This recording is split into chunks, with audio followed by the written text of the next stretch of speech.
And we are live. Good morning, Tampa Bay. Tea and Conversation live here. We're in our second season, feeling real good this morning. I have with me my good friend, I'm going to say Reverend Tom Scott, because that's what I'm so used to Yeah, saying. yeah. One of our pillars in our community, Reverend Tom Scott, this morning. He's running for City Council District 5. Good morning. Good morning, Miss Lowe, and thank you for inviting me on. And Tom Scott is fine. We go back a long ways. We have a long history, so thank you Yes, sir. for inviting me. Yes, sir. Yes, thank you so much. I want to jump right in here with our questions this morning. I know you guys have had so many forms. I tell you, Yeah, and forms are still coming. yep, District 5 is such an important district in our community. It is, to me, it's almost like one of the fabrics in the community. And what are the three main issues that you will tackle once you are become our city council here in the city of Tampa? yeah. Everybody's talking about economic development. When I first got in this race, I listed out economic development. Hmm. Affordable housing and transit. But let me just move to the point because those who know me, been involved with those issues and created Hmm. the largest CRA for East Tampa and voted for Hmm. seven of the eight CRAs that are in my district. That was in my district. The only one I didn't vote for was West Tampa because I was not in office at that time. But one of the things I want to begin doing once I'm elected, should I be elected, is that I want to work with the other council persons and the staff of the administration to create what I call the City of Tampa's City Citizen Academy. Okay, and Hmm. what I want to do with that is create 8 to 10 sessions where the people in District 5, and in Hmm. particular in East Tampa, can get to know the directors and department heads in city Hmm. government and to know how to access city government. In other words, this is to help the citizens in District 5 to be able Hmm. to bring city government to them and they understand how city government works and functions. So that's one of the things I want to do. The Hmm. second thing I want to do is look at existing businesses in Tampa and in particular again in District 5 and began to look at what has worked and help small businesses, what has not worked, and then create something like a clearinghouse so that we can retain those businesses, we can help those Hmm. businesses, and bring in new businesses. Okay. The third thing I Hmm. want to do is require or ask that we review all existing codes, okay, ordinances, which may inhibit the retention, expansion, and attraction of new businesses. So we need to look at all existing codes and Hmm. see, what's blocking new businesses, what is Hmm. hindering existing businesses. Uh, in that process, Ms. Lowe, I also want to work with our partners, such as the Chamber, okay, the Hmm. Economic Development Council, University of South Florida, HCC, okay, Hmm. the West Shore Allowance, the NAACP, the Hispanic Hmm. Business Fund, Tampa Bay and Company. All these are partners right now that Hmm. exist in the community. I want to be able to work with them so that we can begin and broaden the opportunity and find a way how to enhance our cities so that and help our citizens to be get ready for the new jobs and job that especially the new technology that is coming Hmm. into Tampa. The Hmm. fourth thing I want to do is look at all the CRA, the framework, how they're functioning, and look at how can we attract public and private investment into the inner city to Hmm. eliminate the conditions of blight, okay, Hmm. overgrown lots and all of that, and look at how do we create economic development that's sustainable, okay, and allow for businesses to be able to prosper and to grow, and look at Hmm. housing. Housing is very critical for District 5. Look at housing and look at how we can bring in light industry into District Hmm. 5 The final thing I would say is I believe that Tampa is a fertile ground for the creation of jobs, okay? For Mhm. new evolving technology. When I talk about it, when we start talking about AI and all that's technology, new technology. And so we got to find a way how to attract those businesses into Tampa and begin to work with them so that they can grow and expand. And there is an opportunity for job for Mhm. residents of East Tampa and again for East Tampa and District 5. You know, I Mhm. said last night at one of the forums, I understand the issue of being in poverty, being poor.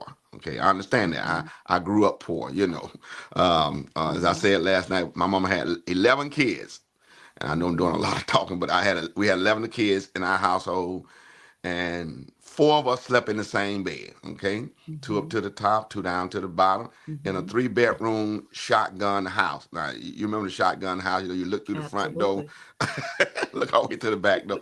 We couldn't even afford. My mother couldn't even afford 4 cents for a carton of milk. Okay, Mm. my lunch was what we call a mayonnaise sandwich. I don't know if you know anything about that.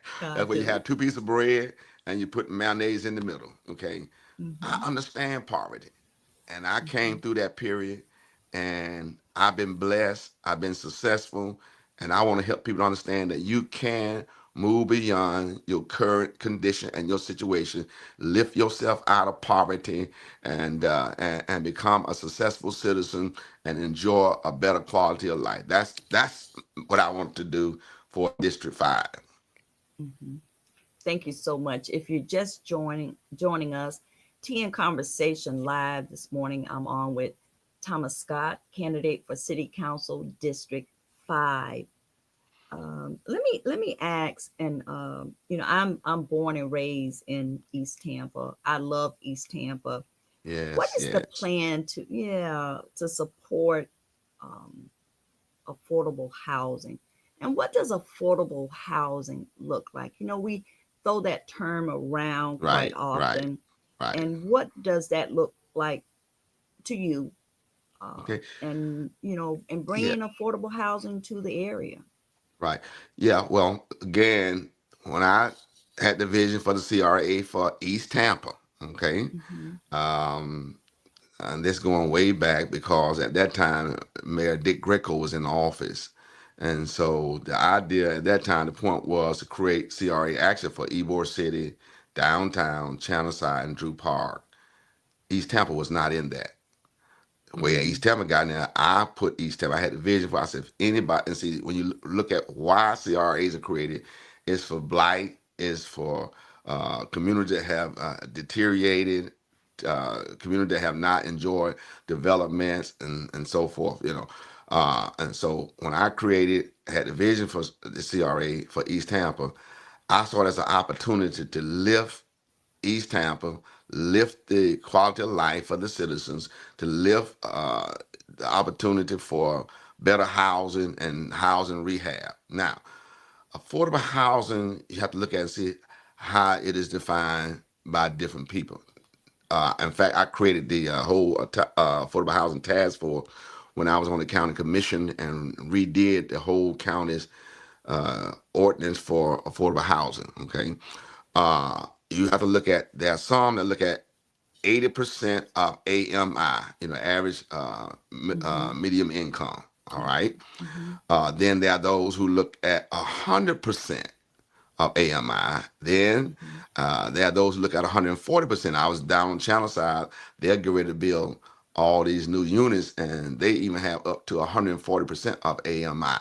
Okay, because in today's current market, 300 plus $1,000 is no longer affordable for people who uh, only have a 30 or $40,000 income. It's just Hmm. not. And so we have to look at how we can help them in terms of programs or incentivizing uh, affordable housing, such as with the CRA for East Tampa. They do have a program where you can qualify to get matching dollars or help you with a down payment assistance. In fact, you can get up to $50,000 through the CRA, and you can get another 50,000 through the federal government grant program through the city. So that's $100,000 right there that's available. But we may need to look at that. I think we should look at that and see, do we need to enhance that? Because Mhm. the issue becomes, how do you keep the residents in Jackson Heights, Belma Heights, okay, College Hill, in East Tampa without losing their homes and without them having to Mhm. move? And with gentrification, part of that's gentrification because, families sell their home to whoever going to pay the largest amount of Mhm. money, and so other people buy it and come into the community. Well, Mhm. I want to look Mhm. at, see, how do we help keep people in this Jackson Heights, Belma Heights, College Hill? How do we help Mhm. them to stay into their home, stay in this area, and have a good quality of life?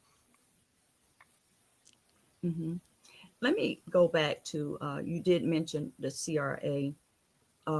How is the matching funds working? I'm not sure if you're still connected with the CRA, what goes on with it, but how are Right, those funds working for the people in East Tampa? I'm really particularly talking about East Tampa because we right, know that right, the map was right, was was changed, and you go right, to Channel Side and everywhere right, else. I mean, you think you're in another city somewhere.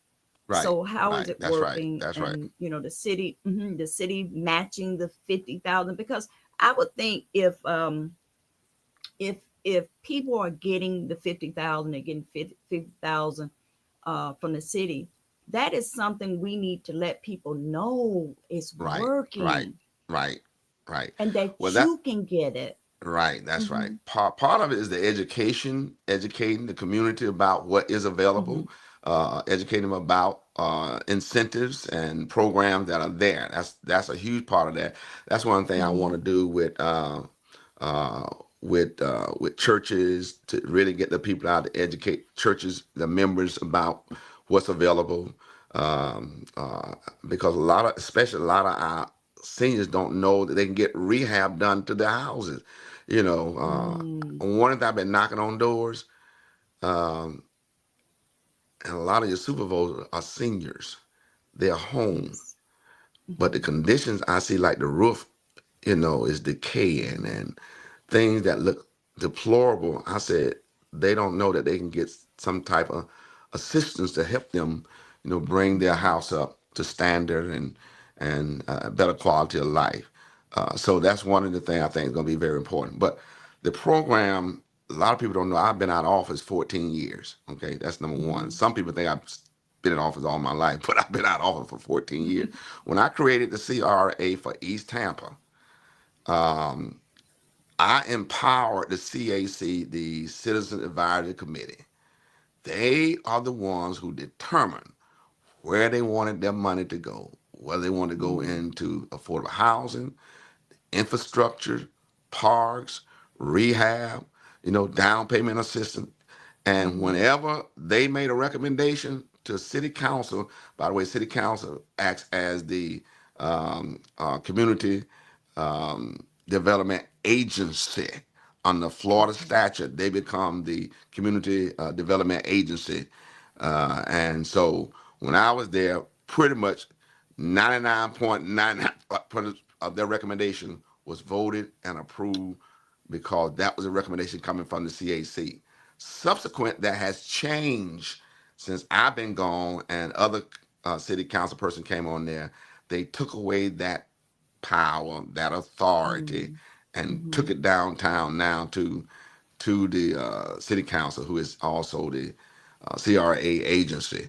And so it is my understanding that now the administration is controlling a lot of these CRAs, and in particular East Tampa, and that the Mm. CAC does not have a lot of input. Now, I would like to change that back the way it was originally intended, because now you have a stake in how you want your community to look, Hmm. how where you want those funds to go. And see, people keep talking about, well, the folk that coming, all the developers making the money. Well, that's all predicated on those who are handling and operating those funds. The CAC had the Hmm. power and the authority to decide who gets what, where it goes, and how much they get. And so I think that we got to put that power back into the hands of the CAC, which is the Citizen Advisory Committee. Mm-hmm. Uh, I have a hard time calling you Thomas Scott. Reverend Scott, that's how does I do? that's all right. Uh, Okay. how does how has the Opportunity Zone played a part in East Tampa? Repeat the question. I didn't hear you. I'm sorry. How has the Opportunity Zone played a part over the years in East Tampa? The opportunity zones. Yes. Hmm. Yeah. Well, I'm not familiar really with the Okay. opportunity zone. Okay. Okay. I do know that there was a lot of areas that was blighted out. Uh, Channel side area that they were able to get fundings, matching dollars, or something of that sort. Um, so yeah, let me go to the next question here. How do you plan? This one right here is real dear to my heart as well. Is Okay. some of the gentrification that is going on in our community. How do you plan to address the issues of gentrification and the displacement in the historical Black neighborhoods? Very good question, and that's go back to what I said earlier. The one way you deal with that is keep in mind that people are losing their home. Some are selling their homes, and Mm, they're selling them, $100,000, whatever they're selling for, and then the people are taking them and rebuilding them, and they are now $500,000 and all that sort of thing. I think we have to find ways. Number one, if we want to keep down gentrification, we have to find ways how to help people stay in their homes and not sell mm, their homes. Okay. mm, We have to educate the people who have houses to mm, understand that there's rehab monies available for your house. I think the other thing that we got to look at, find a way, in particular, to find some way for seniors not to have to, because what happens is now, here's what happened too also. When you improve your house, the value of mm, your house goes up. That means the tax it goes up on your house. All mm, right. With all the development that's coming, all the new houses, the value of your house is going up. And so it's in order, we have to look at it and find a way, how do we help those seniors stay in their homes and not sell them? Okay. So we have to look mm, at the tax base. Is there some type of incentive or some type of program that we can help them be able to pay that without them losing their home? That's very important for many of our seniors, that when you look at it, with the value of their home going up, then mm, the property taxes on their property goes up as well. And some of them are not mm, can afford it. And mm, again, it used to be when you first got a mortgage, all that was included in your mortgage. Well, if your house is yes. paid for, you've been living in these towns for 30 years, more likely your Mm-hmm. house is paid for. And now Mm-hmm. you have to pay for them taxes that's not, and so you might be Yes. struggling. And so we have to find a way Mm-hmm. how to help them in order to deal with staying in District 5 so that gentrification um, can be slowed and not have such an impact. I think the other question, and that was a follow-up question I think you had as well, was another question to that, I think, was it? Um, how do you plan on addressing the issues of gentrification and displacement in the historical Black neighborhood? That was the question. Right, okay. So Yeah. that's what I Mm-hmm. just Mm-hmm. talked about. Okay, yeah. Yeah. Yes, sir. Mm-hmm. Okay. How do you plan on investing in programs for the youth in our community? Yeah. I think we have to look at the budget and Mm-hmm. look at what is being done now. Now you do know that none of us will be there when the budget finally is approved, by the way. Correct. So then Mm-hmm. we have to look at the budget and see how much now is going into youth programs, into parks and recreation, and we have to see, especially in Sulphur Springs. Now, when I was on the county commission, I put a lot of money in Sulphur Springs, with the Stepping Mm-hmm. Stone program and all that. I used to go out there to Sulphur Springs and spend a day or so out there in that area, because Mm-hmm. that's an area too that has suffered a lot and Yes. still need a lot of help. And so I think that we have to look at the budget and Mm-hmm. increase funding in the budget for youth programs. When I Mm-hmm. came along, and probably when you came along, I remember at 14 and 15-year-old, they had summer jobs for us, I did. you Mm-hmm. know, you went somewhere, you worked at a at the park, or you worked at a daycare center, wherever you Mm-hmm. were. They had summer Mm-hmm. jobs for young people, okay, that kept Mm-hmm. you occupied so that you would not get in trouble or anything of that nature. So I think we got to look at that as well. How are Mm-hmm. we funding some of these programs for our youth and for our young people? I think that's very critical and very important. Mm-hmm. Parks, recreation in parks is very parks and Mm-hmm. recreation is very important. Summer jobs is also very important Mm-hmm. for me. And then we got to look at what kind of programs are available when some of these young people get out of Mm-hmm. school, because a lot of parents are not home, they're working, Mm-hmm. okay, especially the single parents. And so we got to look at Yes. programs. And again, going back when I came up, there were all kind of programs through churches. I mean, Yes. government gave grants to churches to make sure young people had somewhere to go and opportunity Mm-hmm. to have recreation. And so we we, Mm-hmm. we, we got to look at all that again for our youth and for our young people. Mm-hmm. Thank you so much for that answer. If you're just joining me, I'm on live TN Conversation Live with Thomas Scott, candidate for City Council District 5. Let me ask, because you mentioned parks. Do you support increasing funding for parks, recreation centers, and some of the libraries in District 5? Yeah. Libraries are under the county, by the way. It's not under the city. That's a Okay. county function there. All libraries Okay. fall under Hillsborough County. But yes, I do support uh, funding for our libraries, and a lot of people don't know I helped build and create a lot of libraries, including Robert Saunders Library over on Nebraska, and a lot of other Jimmy Kill and so forth. Yeah, so I Mm-hmm. support that even through the county government as well. Okay. Thank you so much for that. And how do you plan to stay connected with the constituents after the election, whether win or lose? I have always had an open door policy. When I was elected in 1996 as a county Mm-hmm. commission, one of the first thing I did was establish a newsletter. You know, uh, as a county commission, that was unheard of. In fact, I remember the paper even them writing about it at that time. They was Tampa Tribune writing about it and talking Mm-hmm. about the expense that's being wasted. That's what they tried to say. Well, you spending money, taxpayers' money for the newsletter. But at that point, it was something fairly new, and we began Mm-hmm. to do that. And then we started doing it on a quarterly basis. We used to do it on a quarterly basis, send out a Mm-hmm. newsletter to the constituent. Not only did I do a newsletter, but I also did uh, what we call community gatherings, community meetings. Mm-hmm.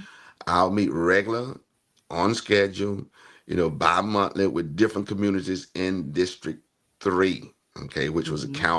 county District 3, okay, and city council is District 5, but county commission is District 3. And so, and that included also because East Tampa was a part of District 3, the county commission. And so I Mm-hmm. met regular with constituents on an ongoing basis and listened to whatever their concerns were, their complaints were, and find out how we can help and how we can have solutions.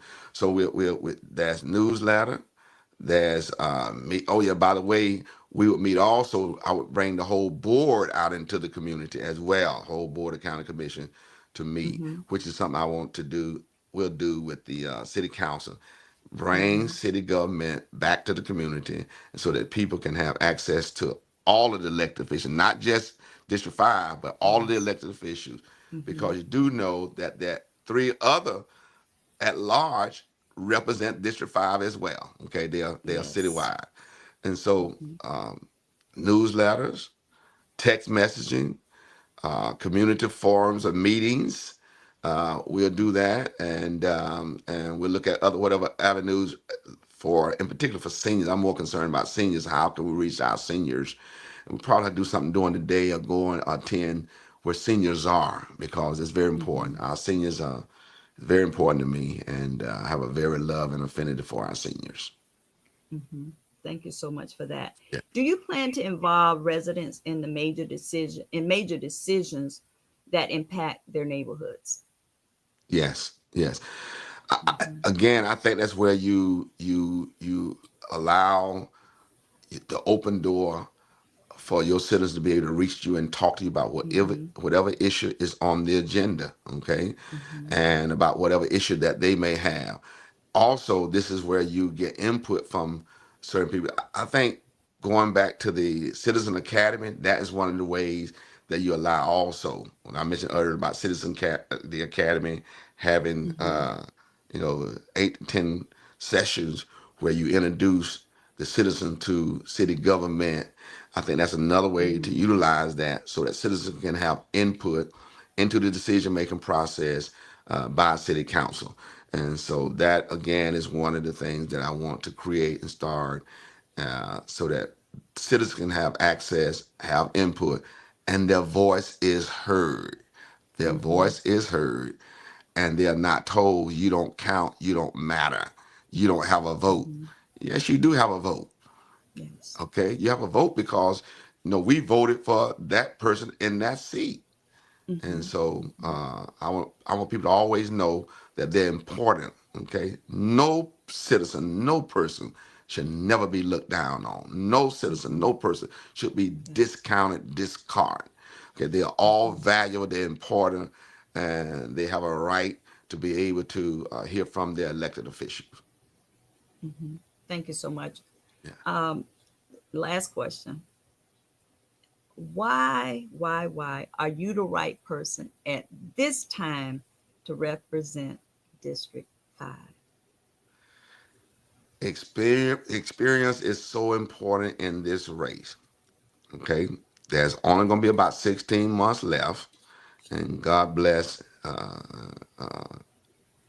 Councilwoman Gwen Henderson, and we certainly pray for her daughter and for her family. Mm-hmm. But experience, you cannot take experience out of the equation. People are saying, "Well, I got experience, they got experience, I got." There's a different experience for every level wherever you serve. You Mm-hmm. may be a school teacher for 20, 30 years, and I may not, but you got experience being in the classroom with kids and students. I don't have that experience. Okay? You cannot really say, because you got school experience with children, that you have the same kind of experience that an elected official has. You may Mm-hmm. have experience being a nurse. You used to giving shots or whatever. Mm-hmm. I don't have that experience. That's your experience as a nurse. You may have experience as a doctor or experience as a firefighter. So there's different kinds of experience. The experience I have is legislative experience. What I mean by that, legislative experience when I've sat on the board of an elected body, county commission for 10 years, Tampa Mm-hmm. City Council for 4 years. And I understand the political climate and the landscape in regards to the politics. Let me tell you something. Politics is can be very detrimental if you don't know what you're doing. That's number one. Number Mm-hmm. two is you got to be able to some kind of way persuade at least three other city council person to vote on your issue. All right, Mm-hmm. that comes too with experience. And so I am the only person. I'm the only person in this race that has Mm-hmm. legislative political experience. Mm-hmm. Nobody else has experience. They may have been worked in community development corporation. They have maybe worked for the government agency, and all of that. But nobody has the experience that I have as an elected official who has served on Hillsborough County Commission, who has served Mm-hmm. on city council for the city of Tampa. Nobody else has that experience. Okay, and Mm-hmm. not only does they don't have experience, but I've been elected 3 times as chairman of the county commission by my colleagues, by my peers. You know what that says? That Mm-hmm. the people who have worked with me respected my leadership ability, okay, to elect me 3 terms as the chairman of the Board of County Commission. All right. And city council, I was elected 3 times as chairman of Tampa City Council. That says Mhm. that my colleagues, my peers, respected my leadership skills, my leadership ability. In fact, if I'm not mistaken, I don't think no other elected official has ever served Hillsborough County Commission and Tampa City Council as chairman, both of those Mhm. 3 terms. No other person Mhm. that I know of in the history of Hillsborough County. So I bring a wealth of experience. Okay, I bring leadership skills and ability. Listen, I built the church. We were first when I first came here in 1980, Miss Lowe. Um, Mhm. I was down on 3012 North 22nd Street. That's where our church was. White wooden building with a tin roof on top of it, built like in 1926. And we moved that church, we grew that church, had about 40 people. We moved that church and grew that church to where we are now, 3000 North 34th Street, which is Mhm. appraised now over $4 million. Okay. And we Wow. bought up a lot Mhm. of property around us, and we built the school. Okay. Um, and we built the CDC, Community Development Corporation, that is Mhm. also touching the community. And so I have experience, not only being an elected official, but also as a pastor, okay, Mhm. and as a community leader, and so we got quite an accomplishment. I'm not just somebody just sit down and sit by. I believe in getting something done. Mhm. Thank you so much for that answer on that. Wow. You're listening to Tea and Conversation Live with Thomas Scott, candidate for City Council District 5. Is there anything else you want to add to the conversation this morning? Well, this election is very critical and very important. Again, the budget will have more than likely have already been passed because by Florida law, it has to be Mhm. approved and passed before October 1. The budget goes into effect October 1. So the budget have to be approved in September. Okay. Mhm. Secondly, I would say that again, the experience I have, the leadership ability that I have, and and the opportunity to make District 5 the county district that we deserve, that East Tampa deserve, that Seminole Heights deserve, Sulphur Mhm. Spring deserve. Someone who's touchable, someone who will listen, someone who has a heart for the people, someone who has a heart for East Tampa, for this community, someone who value who you are. You are important to me. You mean a lot to me.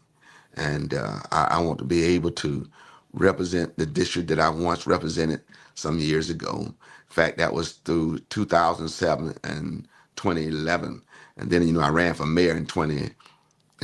If you recall, that was at that time I ran in 2011. That was Dick Greco, that was Bob Buckhorn, Rose Valita, Ed Taranchek, and myself in 2011, as you may recall. And so since that time, I have not been elected official, but I've been involved in the community, been involved with the school system, the school district, Mhm. and involved with feeding poor people and all. I've been very active, very involved. I didn't just go home and sit down. I kept on working and kept on being available to the citizens of District 5. Mhm. Mhm. And thank you so much for that. I want to Listen, say thank thank you. you yeah, thank you so much for joining me this morning on Tea and Conversation Live. We have Tea and Conversation this Saturday at Al's Finger Licking Good Soul Food, and you're always welcome to join us. It's from 10 a.m. to noon. If you want to peek your head in the door, if you want to come in and wave, you're more than welcome to. I know that this weekend and the rest of the week, all the candidates are so busy out, trying to touch, chit chat with any and everybody in our community. So I just wanted to extend that to you as well, let you know Tea and Conversation is this Saturday. I want to say again, thank you, everyone. Thank you so much, Reverend Scott, for joining me this morning. Thank you. Again, you can check, you're welcome, check out his website as well, and that is electthomasscott.com. That's going to do it this morning. Thank you, everyone, for joining me on Tea and Conversation Live. I'll see you next time. Thank you. Thank you.